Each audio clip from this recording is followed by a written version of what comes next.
Alain Maliksi, new career high, 29 points, napakainit mula sa 3-point arc. Perfect. 6 out of 6. Congratulations, Alain. Kita ko yung pawis mo, tagaktakan. You were telling me it wasn't easy, pero your teammates, sabi nga ni Coach Jason, was making it somehow easy for you kasi nakukuha mo yung tira na yun. But in the end, sabi rin nga ni Coach Jason, yung depensa na tinrabaho nyo for this game, yun na nagpanalo rin sa inyo. Tama. Defense talaga yung kailangan namin kasi for the past few games medyo sa end game kami kinakapos. Konting push na lang sa defense, parang andun na medyo panalo na, will translate to win.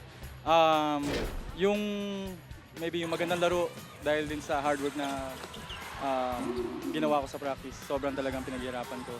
Tsaka thankful ako syempre kay God, binigay niya lahat nung chances and opportunity. And to Coach Jason, sa lahat ng teammates ko din syempre.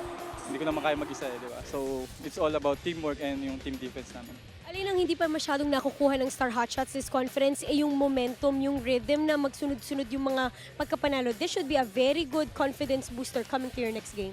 Hopefully na medyo ito na yung start nung momentum para kailangan namin talaga manalo eh. So, ayaw na namin bumaba, masyadong mahirap. Marami pa kaming mga malalakas na kalaban. So, Partida yan, bago pa yung import ninyo. about that, parang defense na lang kami mag-focus eh. Parang it will cover na lang yung offense. Sa offense, wag na muna namin intindihin kung paano. Basta kung anong meron or opportunity or chance na binibigay, yun na lang. Alin, pwede syempre bumati sa fans. Pinasasalamatan ko syempre mama at papa ko sa pag-aalaga nila sa akin tsaka sa suporta. Yung girlfriend ko, love you. Tapos sa Alain Sanity na never nag-doubt and laging nandyan. Sa buong Pure Foods fans, tsaka sa buong team ng Pure Foods. Thank you. Alin, congratulations.